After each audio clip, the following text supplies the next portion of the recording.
Bismillahirrahmanirrahim. Rabbi syrah li sadri wa yassir li amri wa hlul 'uqdatam min lisani yafqahu qawli. Allahumma shalli wa sallim ala habibika Mustafa sayyidina Muhammadin wa ala alihi wa sahbihi asma'in nama ba'du. Yang sangat saya hormati Ketua Yayasan Badar Wakaf Habib Hasan Al-Munawwar. Juga di sini ada Bapak Rektor, Pak Bejo, ada Direktur RSI, Bapak Mas Yudi, para pembantu rektor, para dekan, semua yang hadir saya hormati. Ini karena acara kampus, acara rileks, saya akan menyampaikan kajian ilmiah secara rileks bahwa ini meringati tahun baru itu jelas salah ini. Ini bukan tahun baru ini, tahun terakhir. Karena ini tanggal 29 ya. 29. Jadi ini meringati akhir tahun. Tapi karena rektornya itu orang bejo, lalah itu enggak ada yang nyoal kesalahannya. Jadi ini orang pinter sama orang bejo itu hebat orang bejo. Saya ini orang pinter, maka tahu kalau ini itu akhir tahun, bukan awal tahun. Tapi saya ada orang bejo, pinter saya tidak terekspos, sehingga orang tetap saja bilang ini peringatan awal apa? Tahun. Jadi menang orang bejo gitu. Ini akhir tahun apa awal tahun? Hari ini akhir tahun. Berarti ini peringatan apa? Akhir tahun. Hanya orang bejo yang kesalahannya tidak dikoreksi. Jadi ini alhamdulillah. Jadi ya tapi ini kesalahan yang tidak maksiat. Insya Allah dimaafkan Allah Subhanahu Wa Taala ini karena kesalahan itu ada dua. Ada kesalahan yang maksiat, ada kesalahan yang tidak maksiat. Saya punya komitmen terhadap agama ini. Baik tadi yang dikatakan Pak Rektor, ada unsur ulama, ada unsur habaib, ada unsur pengusaha, ada unsur birokrat. Di antara kenangan-kenangan saya dari Syekhina guru kita bersama Kiai Haji Maimun Zubair, beliau itu sering dawuh, sering ngendikan. Dan itu saya sampaikan juga ketika 7 hari wafatnya Agus Robah, cucu Mbah Maimun, putra Agus Subah. Di antara yang beliau katakan itu adalah sok hak agama itu sing gawe pegawai negeri. Itu berkali-kali beliau ngendikan gitu. Ya saya agak bantah. Lah kalau santri bah, ya santri karuan mesti gawe agama, tapi sok ben sing gawe pegawai negeri. Setelah saya jadi kiai dan penelitian, saya itu berkali-kali didatangi dokter, tentara, juga polisi. Mereka sering bilang gini, Gus saya ini dokter negeri. Saya ke NTT, ke Papua, karena saya muslim, berkebutuhan Islam, maka dibikinkan musola, dibikinkan masjid. Kalau kiai tidak bisa, bikin sendiri urunan mau narik siapa. Mau narik tarikan di jalan yang mau nyumbang siapa. Tapi kalau kebutuhan negara, karena tugas negara, ya difasilitasi negara dan tidak dianggap misionaris karena negara. Begitu juga di beberapa negara yang non-muslim kayak di Argentina, di Venezuela itu ada masjid, ada kajian Islam ya karena duta besar dan itu aparat negara. Disinilah kearifan para ulama berkoalisi dengan umarok dengan makna yang positif bahwa agama ini harus ditopang umarok, sistem negara. Tentu di situ ada tentara, ada polisi, ada macam-macam. Kita sebagai kiai juga enggak berdaya di depan para bandar narkoba apa-apa kalau enggak ada BNN. Kita mau apa dengan korupsi kalau enggak ada KPK. Sehingga kearifan para guru-guru kita, mulai Mbah Maimun, bapak saya sendiri, NU, Muhammadiyah, semua ormas-ormas Islam itu pasti maulah kerjasama. Karena kita siapa ya? Kalau enggak kerjasama. Dan di antara pesan Rasulullah SAW adalah yaduwahi ma'al jamaah. Jadi apa ya, kebersamaan itu sudah berkah. Fa inna yadallahi ma'al jamaah. Jadi berkah. Lalu kenapa saya kalau ngaji bawa kitab? Ini agak sebetulnya itu lazim. Lazim itu suatu yang harus. Tapi karena kelamaan mubalek itu tidak pakai kitab. Seakan-akan bawa kitab itu yang aneh. Sebenarnya aneh mereka. Karena begini logika simpelnya ya. Umat Nabi ini berhak dapat apa coba? Berhak dapat warisan yang paling luhur, paling hebat, paling jernih. Apa itu Quran dan hadis? Pertanyaannya siapa yang paling punya hak otoritatif untuk menerangkan Quran hadis? Ulama. Ulama yang mana? Ya yang kapabel, yang sudah diakui dunia kayak Imam Ghazali, Imam Bukhari, Imam Syafi'i. Artinya kalau kita tidak pakai materi itu ulama mendapat pikiran kita, bukan mendapat pikiran mereka. Saya ulang lagi, kalau kita tidak pakai materi yang otentik, yang orisinil, umat ini mendapat pikiran kita, bukan pikiran mereka. Maka saya berusaha supaya teman-teman atau semua umat Islam dapat pikiran-pikirannya Imam Ghazali, pikiran-pikiran Imam Bukhari, pikiran-pikiran Abul Qasim Al-Junaidi, kejernian-kejernian Abu Yazid Al-Bustami. Kejernian itu diantaranya adalah misalnya makalah yang menurut saya itu makalah yang super. Jadi untuk ngadepi krisis karena Covid atau karena apalah, itu lama dulu sederhana sekali. Beliau punya rumus yang mungkin jarang didengungkan orang, tapi saya akan kampanye rumus ini. Al-istighna, hakikatul istighna, itu adalah al-istighna anis syai' labihi. Jadi pemenuhan kebutuhan yang sebenarnya adalah kita berusaha menghindari sebanyak mungkin kebutuhan yang sekunder, yang enggak penting.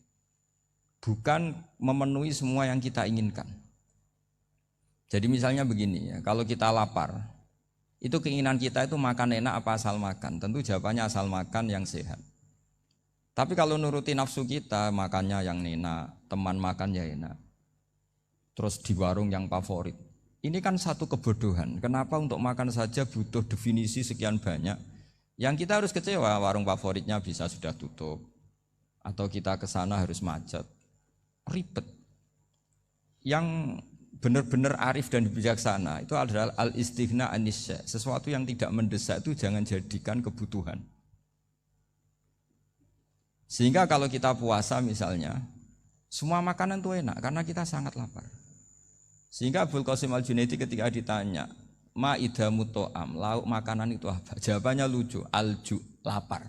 Kalau kamu lapar ya semuanya enak. Ini sudah mulai hilang. Kita bilang makan enak itu ya sate, ya gulai, ya pizza yang kita senang. Akhirnya apa? Untuk nikmatnya Allah itu kita jadi ribet. Apalagi yang orang-orang fasik harus ditemani perempuan yang tidak halal misalnya, atau harus ada ajudan, ribet.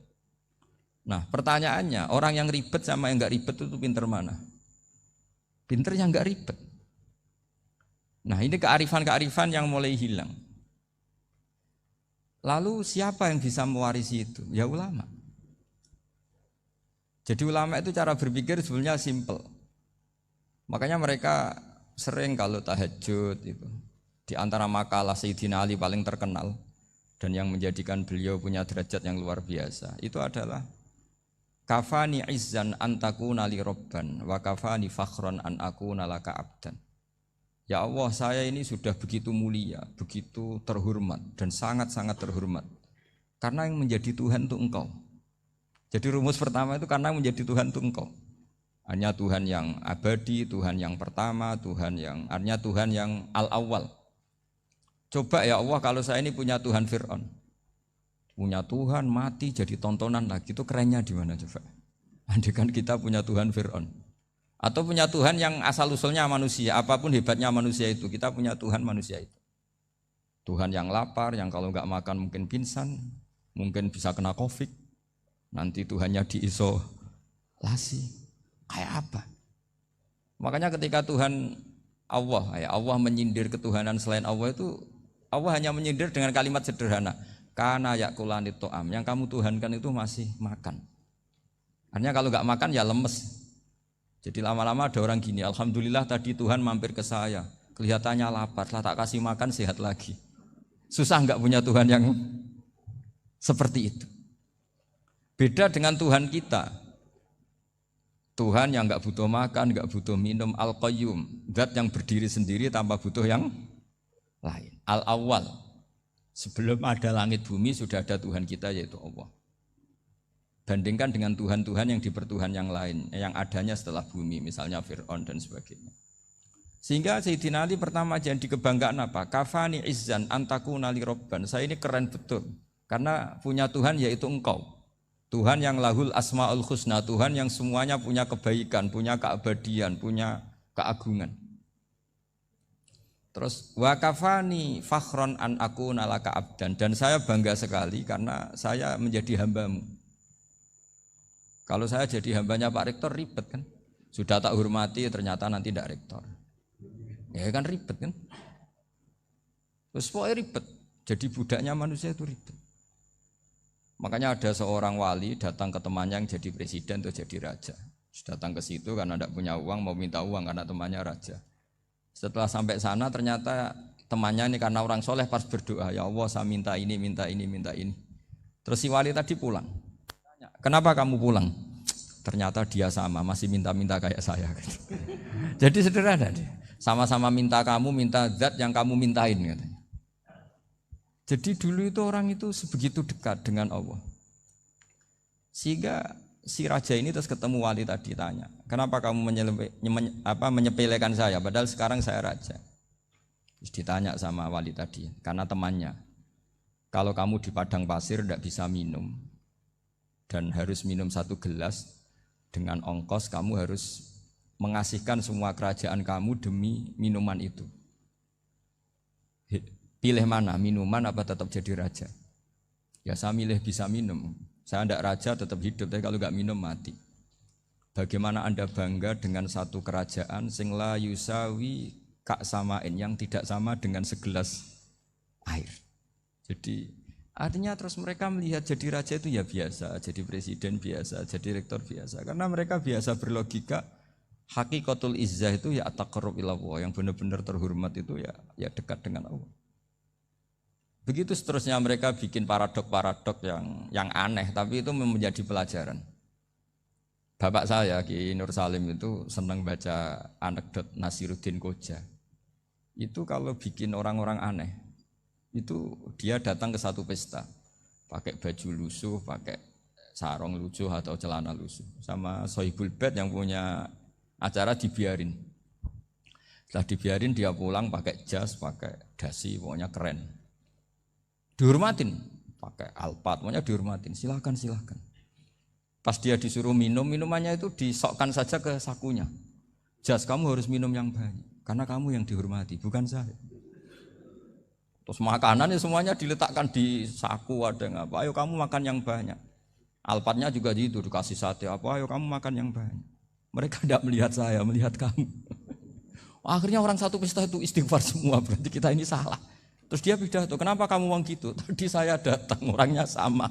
Gara-gara beda pakaian, penghormatannya beda. Berarti yang berhak dapat makanan ini jasa ya, bukan saya.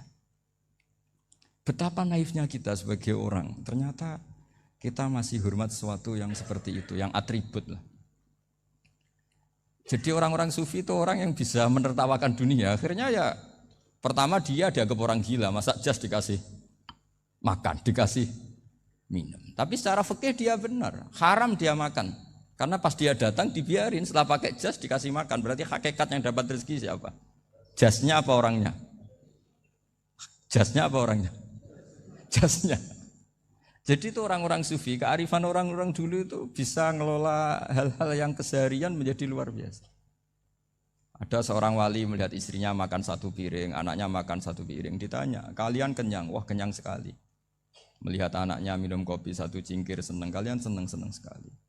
Wah kalau senang dengan hal-hal yang murah bisa, ngapain harus senang dengan hal-hal yang mewah, bodoh sekali saya. Sehingga terus mereka bisa qanaah. Qanaah itu ya hidup itu simpel, sederhana. Jadi tentu saya tidak akan ngomong yang muluk-muluk, selain itu tidak bidang saya juga apa ya. Kita ini butuh obat di kondisi Covid seperti ini, butuh kesederhanaan, butuh apa ya? Istighna tadi, kita harus istighna billah an ghairillah. Jadi sudah cukup bahwa Allah ini segalanya.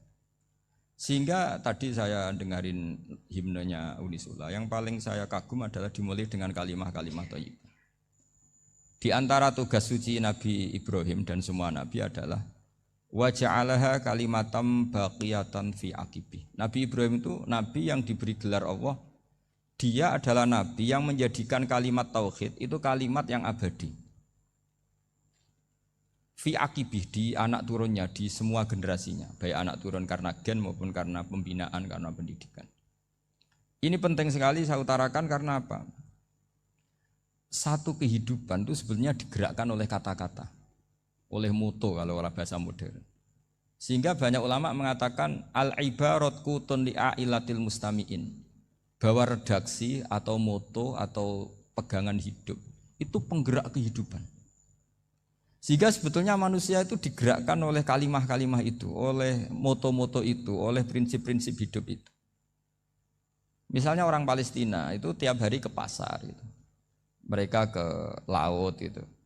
Ditanya kenapa tidak takut tembak Israel? Jawabannya lucu. Kena tembak ya mati, enggak makan ya mati. Enggak kerja ya mati. Ya sudah sama-sama mati ya mendingan aktivitas normal. Tapi saya tidak menyarankan itu untuk melawan Covid. Ini cerita saja.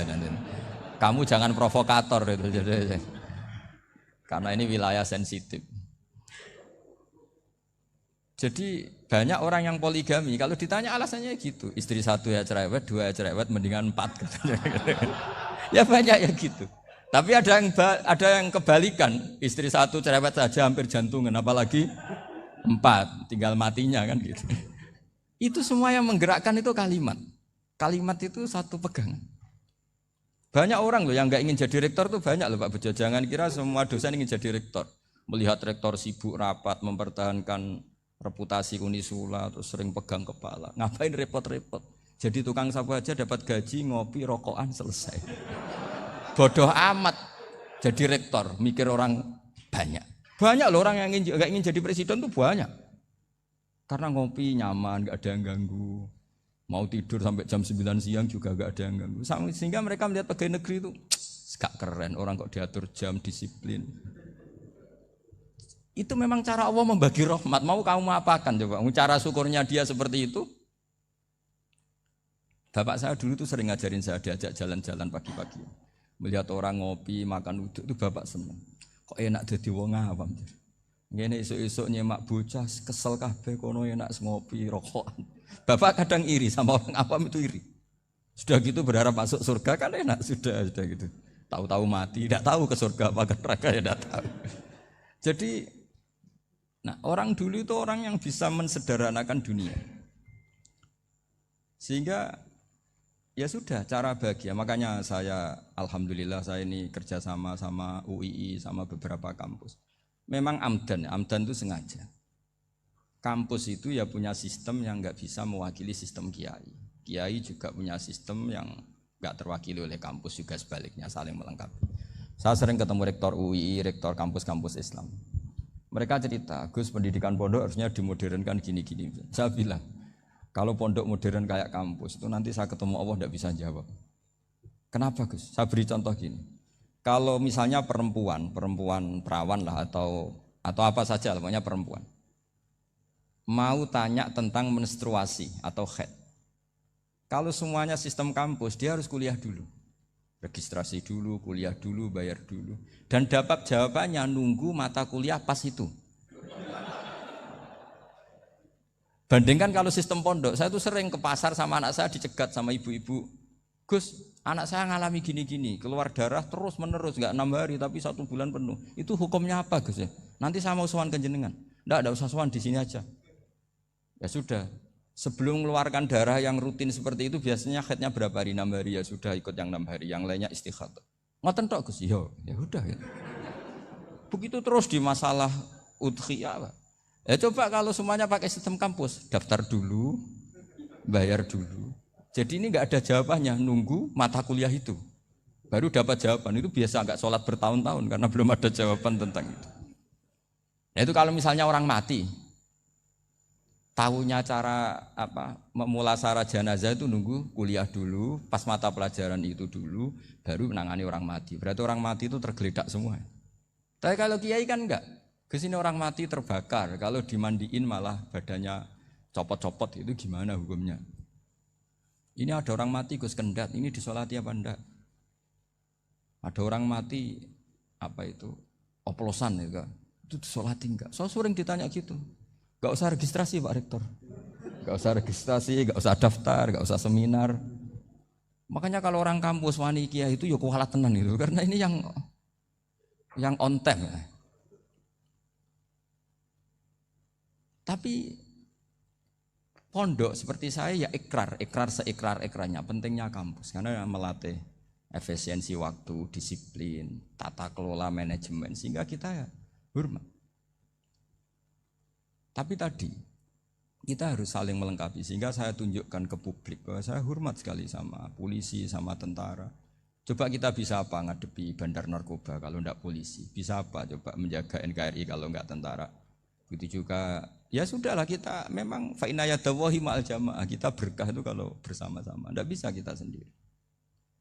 Nah lalu orang kayak saya itu ya beberapa kali sebetulnya saya itu ditawanin jadi dokter honoris causa apa. Kekhawatiran saya satu Pak Bejo. Takut pas enggak punya uang. Itu dokter kok di duit kan gak pantas gitu. Jadi repot gitu daripada beban lah sudah lah nggak usah dokter. Jadi kalau nggak punya uang ya pantas, terus kalau ngebis ya pantas. Suatu saat kalau mati nggak ada yang hadir ya pantas, nggak dokter gitu. Kalau sudah dokter kok masuk neraka, dokter kok masuk neraka kayaknya apalagi rektor kampus Islam kok masuk neraka itu kan kok kayak nggak pas itu. Misalnya rektor Unisiola ditanya mungkar nakir, nggak bisa kan kayak gimana gitu. Makanya harus sering ngaji saya supaya nggak malu di depan mungkar nakir. Masa rektor ditanya mungkar nakir nggak bisa. Harus berani bentak. Ini saya rektor loh Pak mungkar nakir. Masa kalau wali-wali dulu berani. Masyhur di cerita wali-wali ditanya marabbuka manabuka. Saya ini guru tauhid. Kok kamu tanya marabbuka manabuka yang ngelotok? Kamu tidak pernah ngaji, enak aja tanya. Jadi wali-wali itu ya rileks ngadepi mungkin. Saya yakin rileks wali di Bang Pak Rektor. Saya yakin itu. Karena wali itu lebih dekat Allah. Sehingga orang dulu itu saya ulang lagi ya, ada satu kearifan namanya hidup itu apa? Hidup itu adalah cari sebanyak mungkin supaya hidup itu tidak tergantung pada banyak hal. Sehingga misalnya cara berpikir orang-orang modern itu sebenarnya banyak orang-orang ilmuwan yang nggak ngagumi Amerika. Bukan karena angkuh ndak. Untuk mempertahankan kebesaran negara sebesar itu, kebutuhan listriknya besar, kebutuhan tentaranya besar, kebutuhan apa. Sementara negara kayak Venezuela atau Swiss kebutuhannya ada banyak. Pertanyaannya, yang tergantung dengan banyak hal sama yang tidak tergantung banyak hal, itu pinter mana? Kalau dibalik pertanyaannya gitu, negara-negara maju itu tidak keren kalau dibalik pertanyaannya.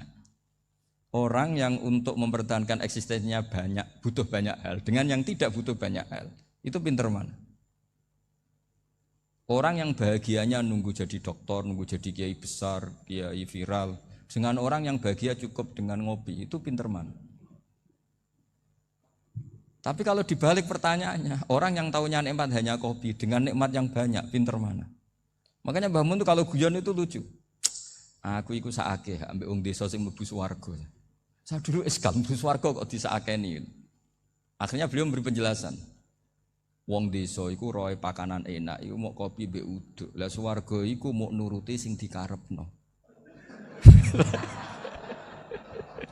Akhirnya wis mau mangan, wis ngopi, nguduk, ngopi, ora roh pakanan liyane ku ora roh.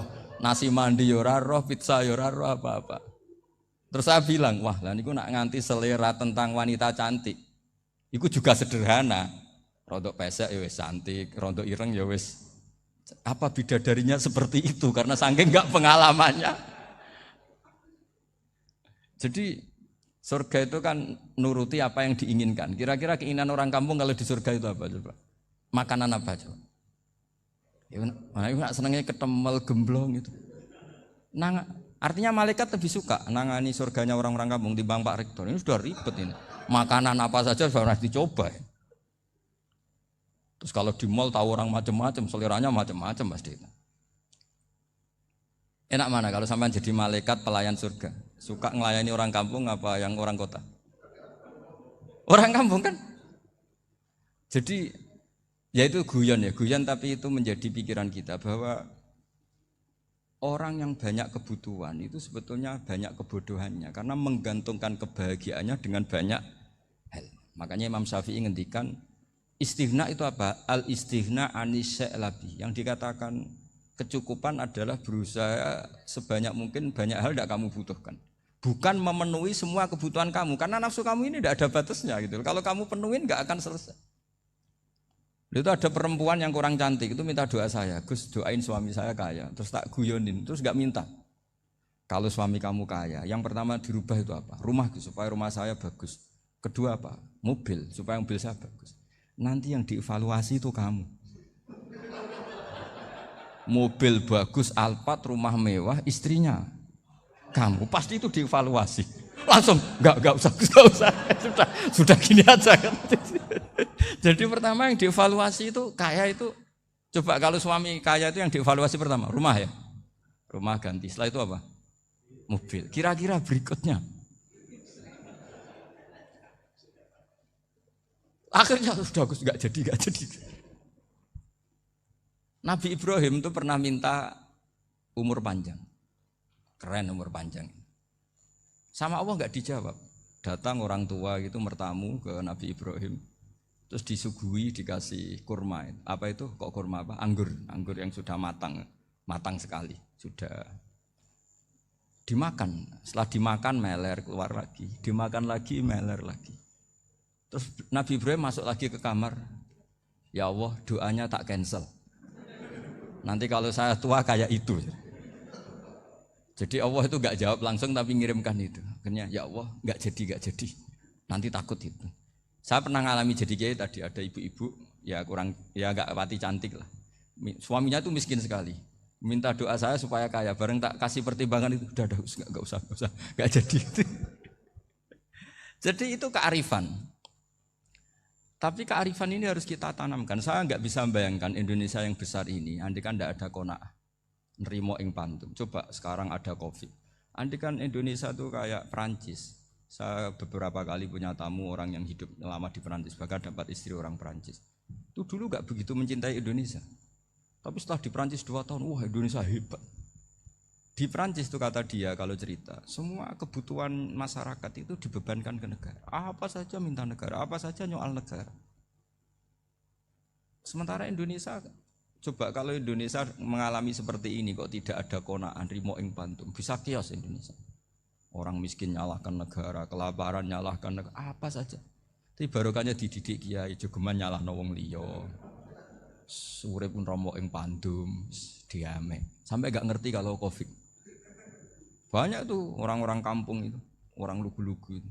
Mbah niki saking Covid, salam ning Covid, muga-muga umure panjang. Dikira Covid itu nama orang yang ahli sosial itu.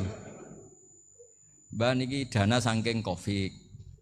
Matur nuwun sampekno salamku muga-muga umur panjang. Bingung kan yang nganterin ini. Ini gimana yang mau menjelaskan? Memang enggak paham. Ribet kan. Tapi saya pastikan bahwa dengan keadaan seperti ini kita bahagia, kita stabil, itu jelas barokahnya kalimat tadi, moto tadi atau pegangan hidup tadi.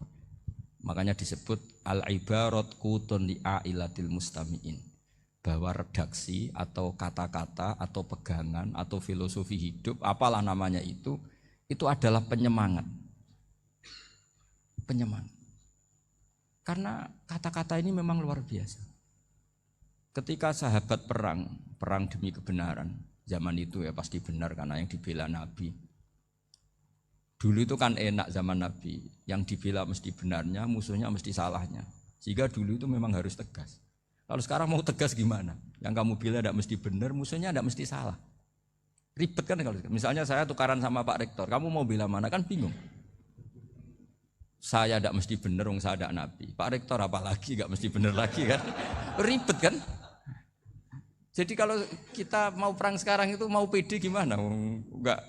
Makanya banyak ulama sekarang tuh mau tegas tuh enggak berani karena ya banyak hal yang abu-abu lah wilayahnya, misalnya pilihan presiden atau pilihan bupati, pilihan menteri. Kamu mati-matian bela itu, yang kamu bela tidak mesti benar, musuh kamu tidak mesti salah.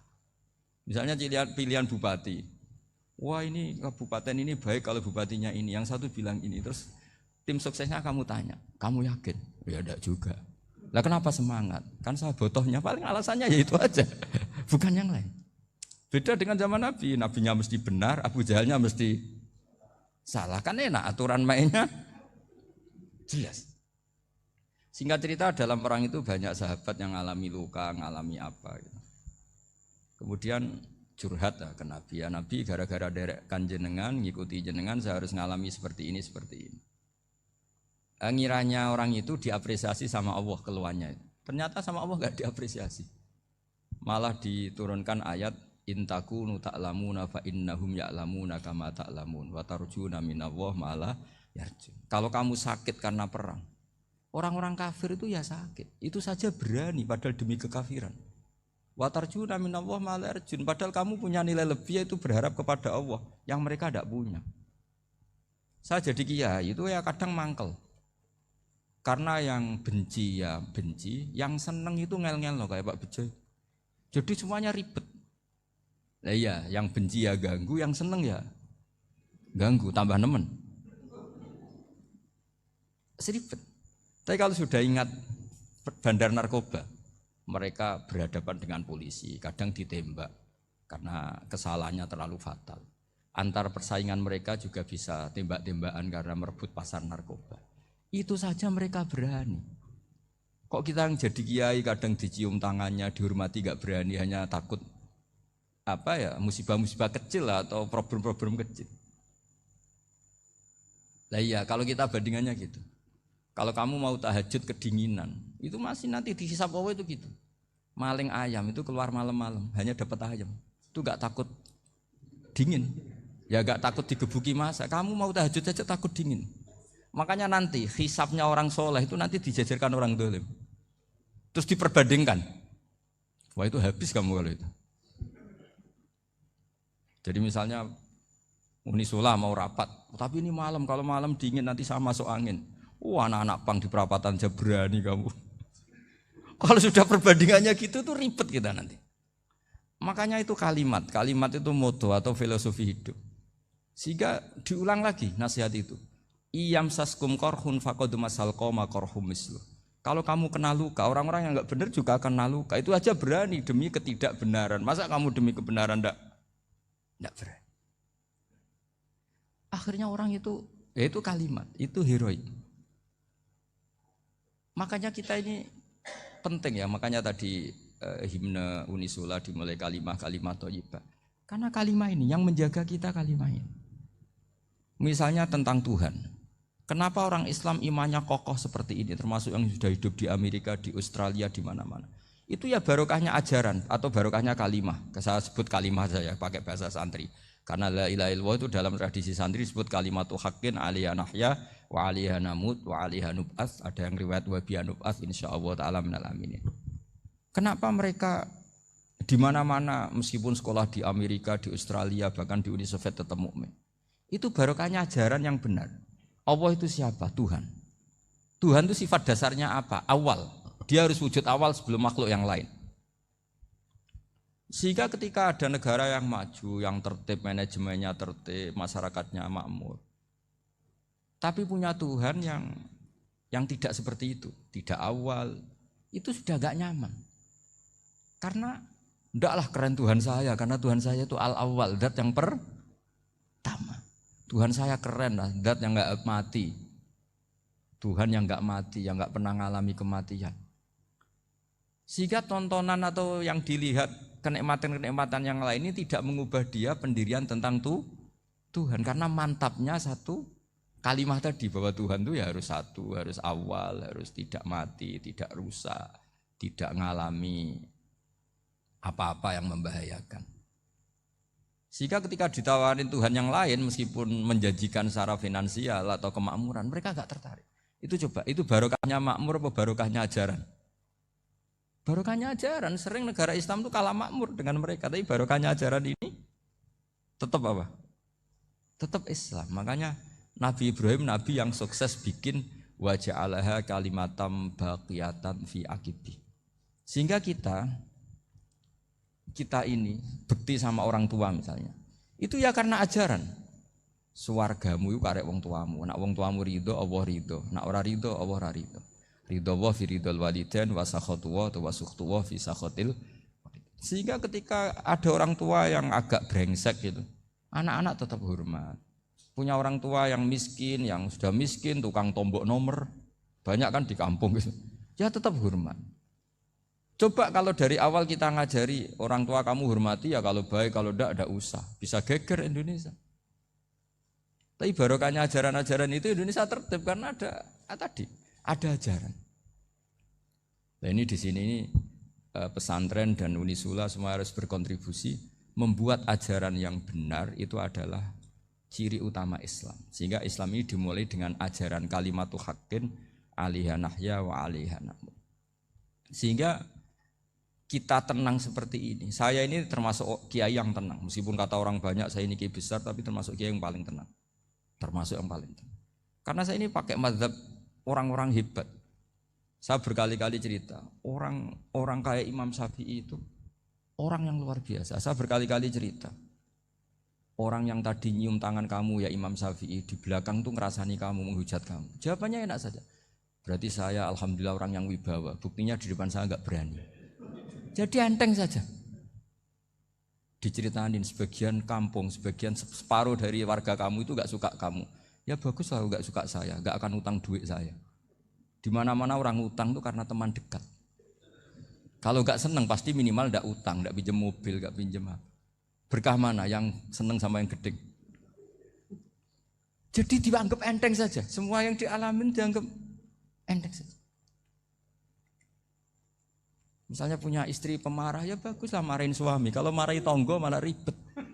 Jadi kamu harus terima kasih kalau dimarahin istri. Baguslah marahin saya mah, kalau marahin tonggo ribet. Jadi enteng saja. Tapi kita sekarang itu karena nafsu ya, sehingga menghadapi hidup ini ribet. Ulama dulu kalau mau mati itu senengnya bukan main. Sudah lama saya ini ingin gak maksiat. Kayaknya gak maksiat paling efektif itu mati. Ya tidak apa-apa Gusti, kalau sebaiknya mati ya mati aja. Enteng saja. Jadi melihat kematian itu akhir dari segala keburukan atau potensi keburukan. Apapun baik kita sekarang, suatu saat mungkin kita gak baik. Yang bisa menghentikan ketidakbaikan atau potensi ketidakbaikan itu apa coba? Mati kan? Berarti mati itu mengerikan apa menyenangkan? Mesti kamu tidak berani menjawab. Meskipun secara ilmu kamu berani, tapi secara rasa agak berani kan? Saya ulang lagi ya. Yang bisa menghentikan keburukan atau potensi keburukan itu apa coba? Apa? Kematian. Berarti kematian itu menyenangkan atau menyusahkan? Apapun kamu tidak berani jawab karena kamu agak-agak duniawi itu kelihatannya. Tapi secara ilmu, kamu tahu kan kalau mati itu tidak buruk-buruk banget. Karena apa? Itu akhir dari segala keburukan. Sehingga Nabi ngajarkan kalimat itu begitu luar biasa. Allahumma ahyini maka natil hayatu khairan li wa tawaffani maka natil wafatu khairan li. Nabi melihat dunia itu begitu indah. Ya Allah, kalau saya ini hidup, anggap saja hidup ini ziyadatan li fi kulli khairin, menjadi modal saya menambah segala kebaikan. Jika suatu saat saya mati, anggap mawon rohatan li min kulli syarrin, itu akhir dari segala keburukan saya. Sehingga mati hidup ya baik karena di situ kita bisa berkontribusi, beramal soleh. Mati juga baik karena mengakhiri segala keburukan. Nabi nate ngendikan lagi, ajaban li amril mu'mini inna amrahu kullahu khair. Orang mukmin itu mengagumkan, semuanya baik. In asobathu na'ma syakara fakana khairan lah. Kalau baru dapat nikmat, dia syukur, maka itu baik. Wa in asobatu dharra sabara. Kalau dapat masalah mereka sabar, itu juga baik. Sehingga orang mukmin dua sisinya pasti baik. Itu juga kalimat, maksudnya moto atau pegangan hidup. Nah berikut ini saya beri contoh, ini kenangan saya, ini contoh terakhir. Masalah jadi orang terkenal maupun tidak. Di sini dicontohkan Imam Ghazali di halaman 367 di kitab saya 367, juznya 3 di kitab Ihya Ulumuddin. Di sini beliau cerita betapa untuk menjaga ikhlas sebaiknya orang itu tidak terkenal, tidak syuhrah, tidak terkenal. Oke, itu kita sepakat ya, karena kalau terkenal mungkin orang dipaksa publik dengan tanda kutip untuk selalu berbuat baik, tapi karena jaim lah, jaga image atau apa. Tapi ketika dibalik pertanyaannya, kamu rela yang terkenal itu orang enggak benar, sementara yang orang benar itu enggak terkenal. Lalu masyarakat tahunya yang tidak benar. Kalau pertanyaannya dibalik gitu, orang baik wajib terkenal enggak? Kalau pertanyaannya dibalik seperti itu. Dokter yang benar tidak terkenal, yang malpraktek terkenal. Kamu ingin kondisi seperti itu? Gak ingin kan? Kampus yang bagus gak terkenal, kampus yang bagus gak terkenal, yang gak bagus. Nah, Artinya apa? Gara-gara olah kata, olah pikiran, ini logika jadi rubah. Lagi-lagi apa? Jawaban itu ada di kata-kata sebetulnya. Makanya bab-bab seperti ini tidak usahlah kita berdebat, berpolemik. Sebaiknya orang itu humul, menutup diri. Apa sebaiknya orang terkenal, itu nggak perlu seperti itu. Sudah terserah Tuhan saja. Makanya saya mulai dulu ngaji sampai sekarang itu ya tidak punya punya ikon tertentu atau punya website tertentu, enggak. Sudah terserah pangeran. Saya juga tidak sok suci materialistik atau enggak, ya enggak mikir saya. Bukan apa-apa ya, karena saya ini kiai, jadi biasa urusannya sama Allah, tidak sama makhluk. Jadi pusing kalau sama sarah-sarahnya makhluk itu pusing. Meskipun rektor kalau nasihati saya pasti tidak saya terima, itu tetap makhluk, itu sudah tidak ngefek kalau saya itu sudah ada itu. Bukan karena saya sombong, ya memang makhluk betul gitu, bukan. Cuma nasibnya bejo aja, tapi makhluk tetap makhluk. Saya beri contoh ya. Ini makalah yang ditulis Imam Ghazali. Ya, i'lam aslahaka Allah anna aslal jah wa intisarus sayyid atau sayyidi wal istihar. Wa huwa mazmum. Balil mahmudu al-khumulu illa man saharahu wa ta'ala linasri dini min ghairi takallufi talabi syuhrati minhu. Jadi kalau kamu ingin ibadah kamu selamat, ya kamu jangan terkenal. Tapi resikonya adalah kalau kebaikan itu tidak terkenal, maka agak dikenali. Kalau agak dikenali berarti masyarakat hanya punya percontohan yang tidak baik, karena yang baik tidak terkenal. Jadi itulah ulama-ulama dulu. Jadi apa-apa itu dibanding-bandingkan. Kemudian nanti kelihatan, jawabannya itu kelihatan. Jadi ulama dulu itu biasa ngarang misalnya afatun nikah, sisi negatifnya nikah, harus ngurmat istri, harus macam-macam, kalau terlantar itu ya dosa. Seperti tadi Pak Marsudi cerita, kalau orang ngapalkan Quran itu takut lupa, kalau lupa itu jadi dosa. Pertanyaannya, kalau semua orang takut lupa, takut dosa, semua orang nggak hafal Quran karena potongan-potongan lupa. Cara berpikir tidak seperti itu. Kalau berpikir ya namanya hafalan, ya inginnya hafal, kan nggak ingin lupa. Lah nanti kalau takdirnya lupa karena hal-hal yang dimaklumi oleh syariat itu nggak yang termasuk dosa. Yang dosa itu lupa takliwiri udrin syar'iyin, lupa yang tidak ada sebab yang apa? Syar'i. Tapi lupa bawaan EQ-nya tidak bagus, lupa bawaan sering dibentak. Oh itu enggak masalah karena bawaannya orang tertekan itu ya lupa. Coba kamu hafal Quran, terus punya kredit jatuh tempo, pas hari itu aku yakin enggak cerdas sudah. Itu bawaannya orang tertekan itu pasti lupa. Jadi ya saya teruskan ya. Jadi terus ada makalah yang sangat bagus sekali tentang itu. Saya baca ya. Wa yadullu ala dzalika anna Allah azza wa jalla amaral anbiya'a bi idharil amali lil iktida wa khassahum bi mansibin nubuwah. Wala yajuzu ayyudhanna bihim annahum khurrimu afdhalal amalen. Jadi orang yang terlalu mendewa-dewakan khumul itu menutup diri. Oke, itu baik karena dengan khumul, dengan menutup diri Anda tidak riya, Anda tidak pamer. Tapi kata Imam Ghazali, kamu juga harus ingat, di antara syaratnya Nabi itu harus mengumumkan kalau beliau itu seorang Nabi. Harus memaklumatkan kalau beliau seorang Nabi supaya bisa diikuti. Caranya sholat harus diumumkan. Sehingga Nabi itu mengatakan harus jamaah. Karena dengan cara jamaah itu bisa shollu kama ra'aitumuni usolli. Coba kalau Nabi sholatnya enggak diperlihatkan, kamu harus sholat yang benar. Caranya gimana ya Rasulullah? Itu rahasia. Bingung enggak kira-kira? Bingung enggak? Ya misalnya amal rahasia selalu lebih baik. Terus ada pertanyaan, Nabi ngendikan kamu sholat yang benar, caranya gimana Nabi? Ya itu rahasia, terus gimana coba? Tapi Nabi ngendikan apa? Shollu kama ra'aitumuni usolli. Ya sudah kamu sholat, niru saya sholat. Berarti Nabi sholatnya diperlihatkan apa disembunyikan? Diperlihatkan. Jadi begitu juga saya berkali-kali bilang, orang tahu kalau itu bidan ya berdasar tulisan itu bidan. Tahu kalau itu dokter gigi ya itu dokter gigi. Jangan sampai gara-gara tidak ada tulisan mau beli alat bangunan di dokter gigi.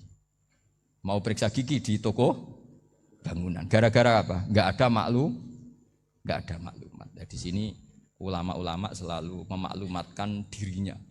Termasuk Imam Ghazali ketika ngarang kitab dinamai Ihya Ulumuddin, bahwa kitab ini bisa menghidupkan ilmu-ilmu agama yang mulai hilang.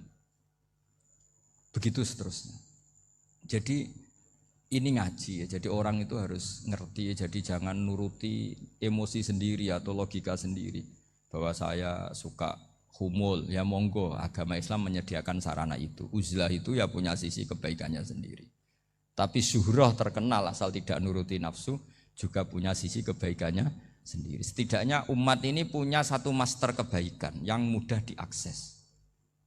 Tapi tadi saya ulang lagi, jangan karena hadun nafsi, jangan karena kepentingan pribadi. Makanya di sini disebutkan wa yadullu ala dzalika ay ala syuhrah anna Allah ta'ala amarul anbiya bi idzharil amal lil iktida.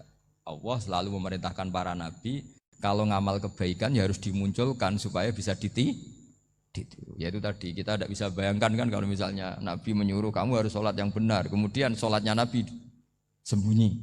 Kalau ditanya, Nabi saya niru siapa? Wah itu rahasia, kamu nggak boleh lihat sholat saya, saat takut tidak ikhlas. Ribet kan? Sehingga jamaah itu statusnya tetap harus. Nah bedanya harus ini ulama berpendapat harus yang apa? Fardu kifayah, tapi fardu itu maknanya harus. Tapi bukan berarti kalau nggak jamaah sholatnya nggak sah, nggak. Tapi statusnya jamaah itu tetap apa? Harus. Nah barokahnya harus ini orang yang baru sholat, sholatnya langsung benar karena ada yang diikutin. Coba kalau mantan dukun baru sholat terus sholat sendiri, itu mesti mirip mantra. Karena dia tidak ada master percontohannya. Tapi barokahnya ada master, orang paling bodoh pun kalau sholat ya benar. Karena standar ada komandonya, ada imamnya. Sehingga Imam Ahmad malah berpikir keras. Syarat sahnya sholat itu harus jamaah. Cara pikirannya Imam Ahmad. Keras sekali beliau. Sehingga kalau orang sholat sendiri kok ada orang lain yang maunya berjamaah harus bayar, orang itu harus bayar. Demi sahnya sholat. Itu madzhabnya Imam Ahmad. Tapi kalau madzhab Syafi'i hanya mengatakan itu fardu kifayah. Yang kalau satu komunitas gak mau melakukan semuanya apa? Dosa.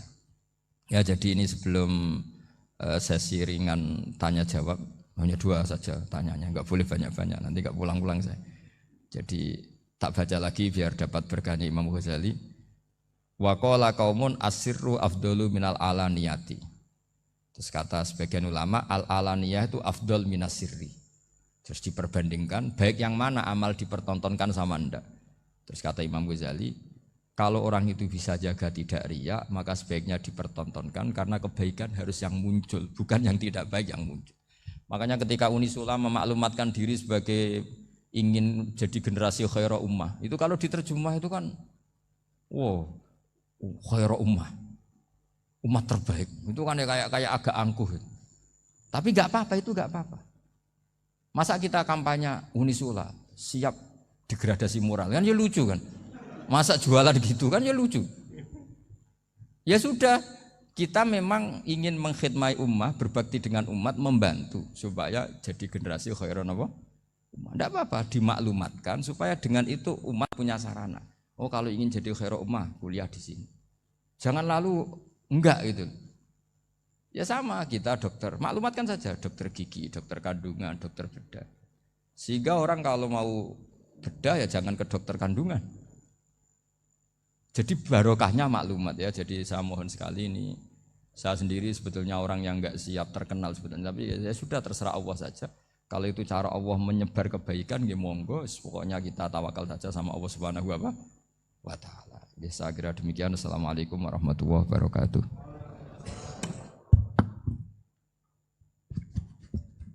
Nggih, matur suwun, Gus. Alhamdulillah sesi